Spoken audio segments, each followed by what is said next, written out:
রাখি ও তার বন্ধু তারা দুজন মন্দিরে পূজা দিতে যাচ্ছে। মন্দির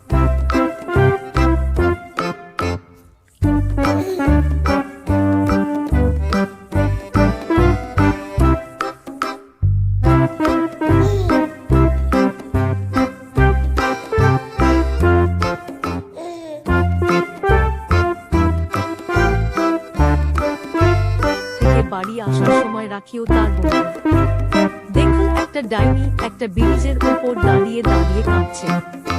রাখি তার বন্ধু প্রদীপকে বলছে ডাইনিটা কাঁদছে না। প্রদীপ বলল এখন দাঁড়িয়ে দাঁড়িয়ে দেখার সময় নয়, এই ডাইনিটার কাছ থেকে পালিয়েছো তাড়াতাড়ি।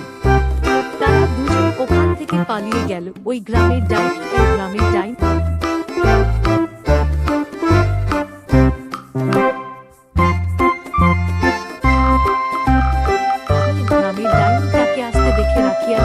পালাচ্ছে। ডাইনিটা বলছে আমাকে দেখে ভয় পেজো না, আমি তোমাদের কিছু করবো না। এবং ডাইনিটার কথা শুনে তারা দুজন দাঁড়ালো। ডাইনিটা ওদের কাছে গেল।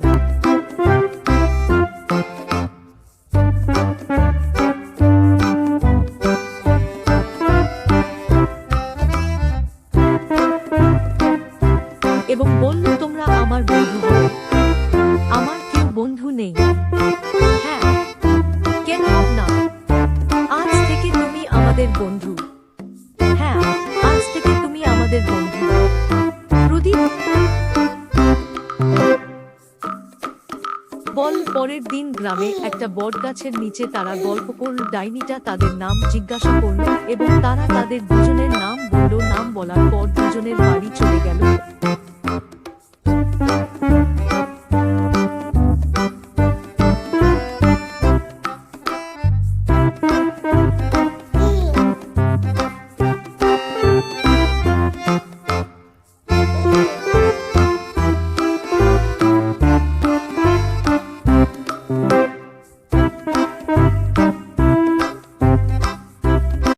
কয়েক মাস পর রাখি ও তার বন্ধু প্রদীপ তারা দুজন তাদের মামার বাড়ি চলে গেল।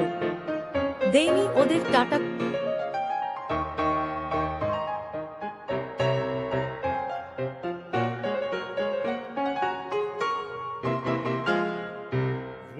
করে গেল। 5 বছর পর ডাইনিটি গ্রামের বুড়ো বট গাছটার নিচে দাঁড়িয়ে যে ও ডাইনি আড্ডা খানা। ডাইনিটি সেখানে অনেকক্ষণ অপেক্ষা করার পর শেক আনতে লাগলো।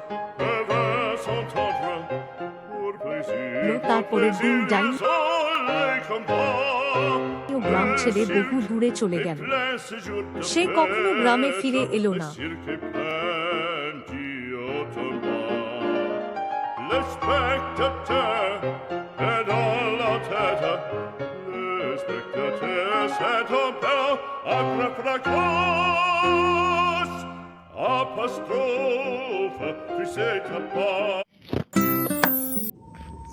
বন্ধুরা, ভিডিওটা ভালো লেগেছে? ভালো লাগলে কমেন্ট করো। ভিডিওটা ভালো লাগলে লাইক করে সাবস্ক্রাইব করে দাও এবং আমার পাশে থেকো।